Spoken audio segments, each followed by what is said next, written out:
આ જે વોર 28 ફેબ્રુઆરી ચાલુ થઈ, બરાબર, એ વખતે ક્રૂડના ભાવ 70 થી $80 હતા, જે અત્યારે 100 રૂપિયાની આસપાસ ચાલી રહ્યો છે.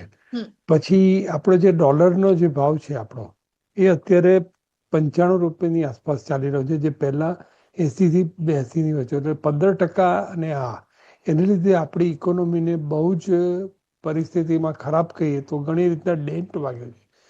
તેનું કારણ છે કે જે આપણે $10નો જે ભાવ વધે છે, બરાબર, $10 જો બેરલે ભાવ વધે તો આપણે 15 થી 20 બિલિયન ડોલરનું આપણને ભારણ પડે વર્ષે. જ્યારે માર્ચ 26માં આપણે ક્રૂડ ઓઇલનું ઇમ્પોર્ટ કર્યું હતું $175 બિલિયન, અને એ વખતે ભાવ હતો 82 રૂપિયા, અત્યારે 95 રૂપિયા થઈ ગયો. તો આપણી ઇકોનોમી બહુ જ ખરાબ રીતના અસર થઈ રહી છે. હવે જ્યારે આપણે કહીએ કે આપણી ઇકોનોમીને ખરાબ અસર થઈ છે, તો ચાઇનાનું શું? ચાઇના પણ ખરાબ રીતના અસર થઈ છે. ગલ્ફને શું? તો ગલ્ફને ખરાબ અસર થઈ છે.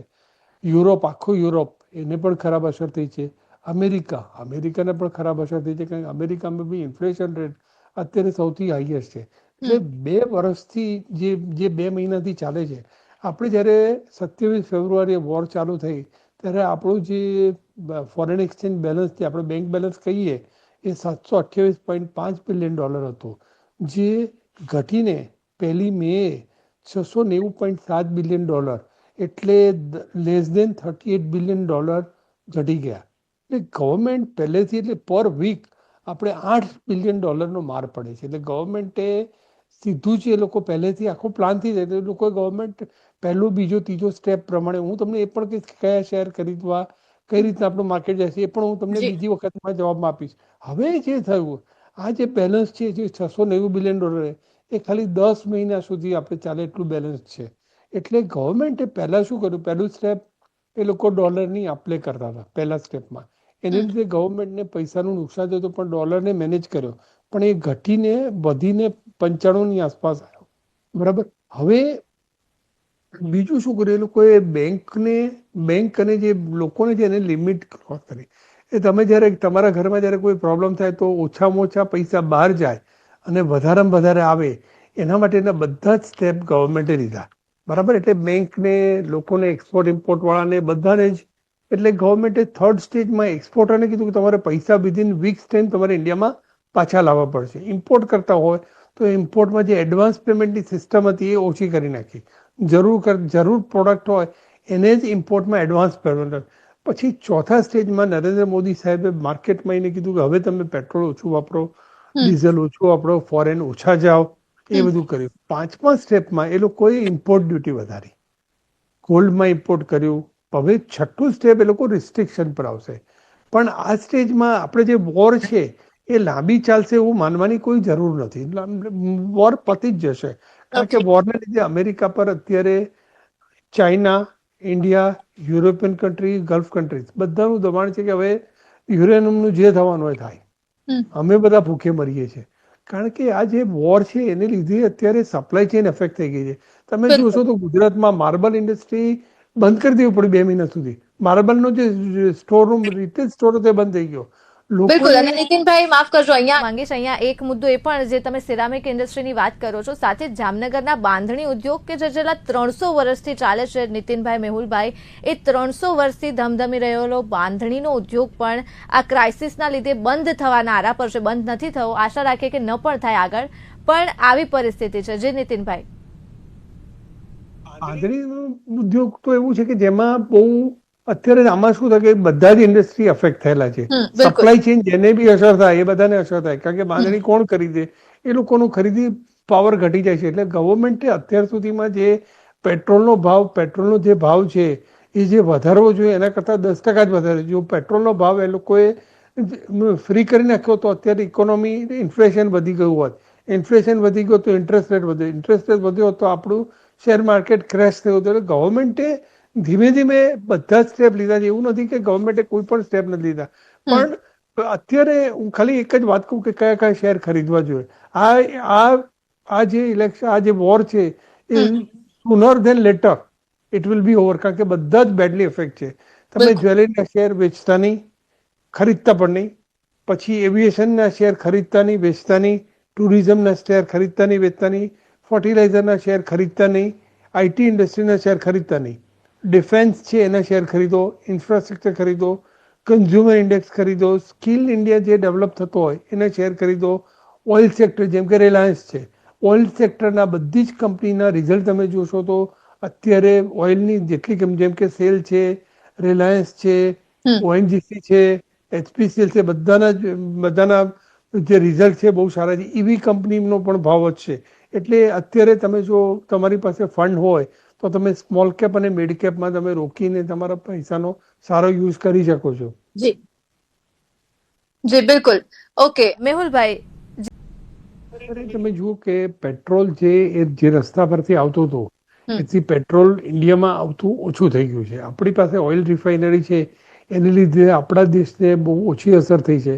પણ આપણે જેમ અત્યારે આઈપીએલ રમાય છે એમ પાકિસ્તાનમાં પણ પીએસએલ રમાય છે, પાકિસ્તાન લીગ છે. ત્યાં આગળ એ લોકો રાતે મેચ રમાડતા જ નથી. એ લોકો રાતનો પ્રોગ્રામ બંધ કરી દીધો છે.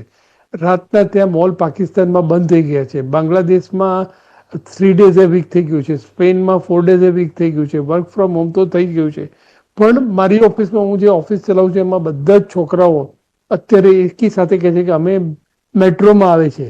લોકો સ્કૂલ કાર યુઝ કરે છે. કેમ કે મારે દેશ માટે કંઈ કરવું છે. કારણ કે દેશમાં પેટ્રોલ છે જ નહીં. કારણ કે પેટ્રોલનો રિઝર્વ કેટલા દિવસ ચાલે એટલો છે. એટલે એ લોકોને એવું નથી કે મોદી સાહેબ છે કે દેશ આપણો છે. એટલે ઘણા બધા લોકો વર્ક ફ્રોમ હોમ બી કહે છે કે સાહેબ તમારે જો પણ તમે કહેતા હોય દિવસ આવું, કહેતા દિવસે અમે ઘરેથી કામ કરીશું. નહીં કે એમને ઓફિસ આવું નથી ગમતું. પુલ કારમાં આવે છે, પુલ કરી લોકો મહેનત કરે છે. મારા અમુક સ્ટાફ તો મેટ્રોમાં આવતા થઈ ગયા છે. તમે મેટ્રોનો યુઝ કરો, મેટ્રો યુઝ કર્યું છે.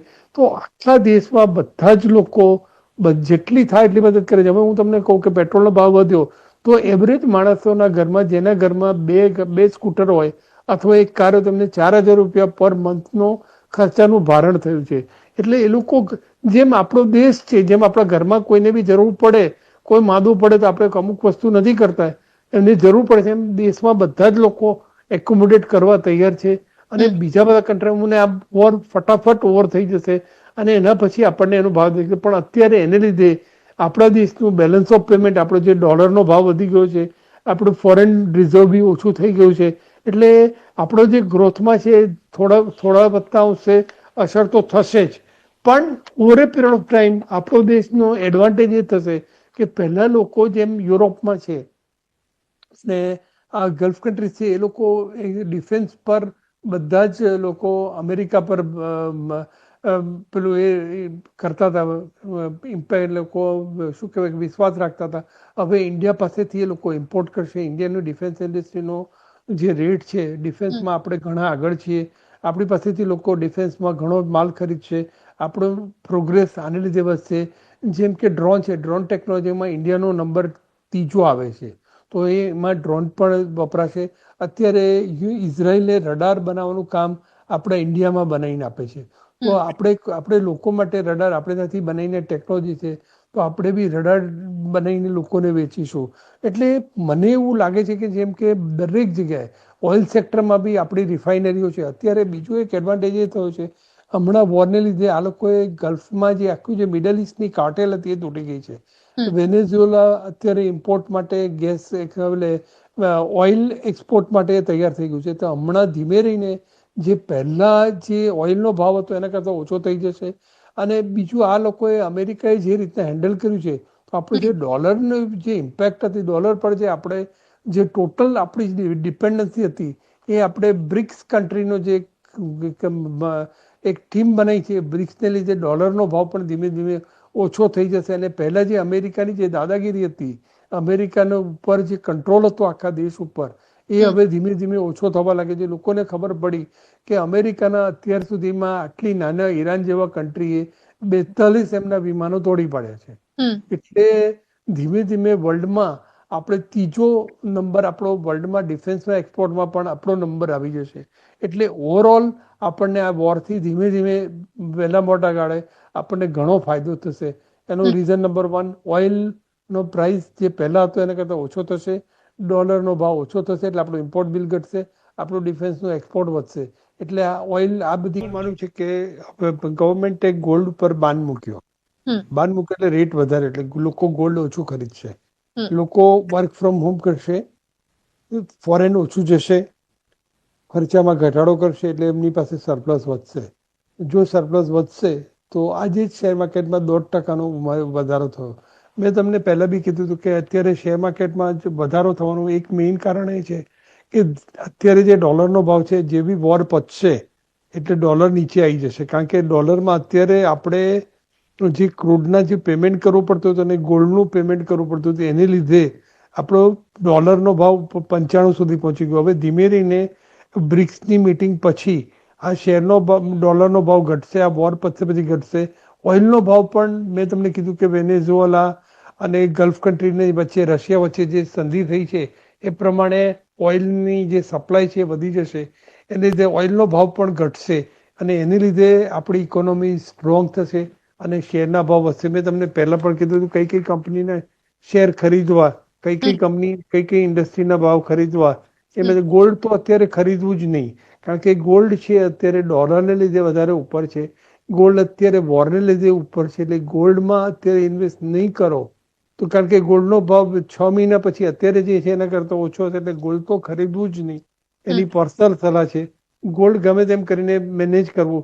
ડિફેન્સ શેરના ભાવ વધશે. મેં તમને કીધું એ પ્રમાણે ડિફેન્સમાં અત્યારે ઇન્ડિયાનો નંબર 3 નંબરનું એક્સપોર્ટ થઈ ગયું છે. પહેલાં આપણે ઇમ્પોર્ટ કરતા હતા, હવે આપણે ડ્રોન અને બધું જે બનાવીએ છીએ, રડાર પણ આપણે ઇમ્પોર્ટ કરીશું. એટલે મેં કીધું એ પ્રમાણે અત્યારે શેરમાં ઘણું જ રોકાણ કરવું જોઈએ. ડિફેન્સ ઇન્ડસ્ટ્રીના શેર ખરીદવા જોઈએ, ઇન્ફ્રાસ્ટ્રક્ચરના શેર ખરીદવા જોઈએ, જ્વેલરી, એવિએશન, ટુરિઝમ, ફર્ટિલાઇઝર અને આઈટી ઇન્ડસ્ટ્રીના શેરમાં અત્યારે કોઈ લેણ કે એવું કંઈ કરવાનું, જ્યાં હોય તે જેમ છે તેમ જ ઉભા રહો. પણ ઇન્ફ્રાસ્ટ્રક્ચર છે, કન્ઝ્યુમર ઇન્ડસ્ટ્રી છે, ઓઇલ સેક્ટર છે, ઈવી કંપની છે, આ બધામાં ગવર્મેન્ટ, ફર્ટિલાઇઝર, ગવર્મેન્ટ અત્યારે પોતાને સેલ્ફ રિલાયન્ટ કરવા માટેની એક મોટી જેહાદ ચાલે છે. એટલે મારું એવું માનવું છે કે શેર માર્કેટમાં અત્યારે સ્મોલ કેપ અને મિડ કેપમાં ઇન્વેસ્ટમેન્ટ કરવું ઘણું જ સારું છે. લાર્જ કેપનો ભાવ ઓલરેડી અત્યારે સ્ટેગ્નન્ટ છે, એમાં તમને 10%થી વધારે રિટર્ન નહીં મળે, પણ મિડ કેપ અને સ્મોલ કેપમાં જશો તો તમને ઘણું સારું રિટર્ન મળશે. અને તમે જેમ કીધું કે બાંધણી અને આ જે બધા ઇન્ડસ્ટ્રી છે એ થોડા ટાઈમમાં પાછા પોતાની રીતના આવી જશે. અને એગ્રીકલ્ચરમાં આપણે જે અત્યારે જે ઇન્વેસ્ટમેન્ટ કરી રહ્યા છીએ, એગ્રીકલ્ચરમાં અત્યારે જે ગામે ગામ, અત્યારે ગુજરાતમાં આ લોકોએ એક નવી સ્કીમ બહાર પાડી છે કે નવી રેલ અને નવા રોડ એવા બનાવીશું કે દરેક ગામડા મેઇન સિટી સાથે કનેક્ટેડ હશે. અને આખી જે આપણી રેલનું જે નેટવર્ક છે અને આપણે જળની, જળમાં આ લોકોએ જે શિપિંગ ઇન્ડસ્ટ્રી છે એને લીધે પણ એટલું મસ્ત થશે કે તમારે જે પહેલાં જે લોજિસ્ટિક કોસ્ટ હતી એ ડાઉન જશે અને આપણા જે લેબર છે, જે ચીપ લેબર છે એનું આપણને એડવાન્ટેજ થશે. પ્લસ આપણે ત્યાં જે ઇલેક્ટ્રિસિટીની જે સ્કેરસિટી હતી એની જગ્યાએ આપણે ઇલેક્ટ્રિસિટી સપ્લાયમાં આપણો ઘણો જ મોટો ફાળો છે. સોલર એનર્જીના જે રીતના ગ્રોથ દેખાય છે એ રીતના મને એવું લાગે છે ઇલેક્ટ્રિસિટી છે, ઇન્ફ્રાસ્ટ્રક્ચર છે, મેન પાવર છે, R&D છે અને આપણા દેશોમાં લોકોને એન્ટરપ્રિન્યોરશિપ છે. એટલે આપણે થોડા સમય પછી આપણે બધી રીતના એગ્રીકલ્ચર અને બધામાં આપણે આગળ આવીશું. એટલે લોકોએ કંઈ જ ગભરાવાની જરૂર નથી. આપણું યુથ પાવરફુલ છે.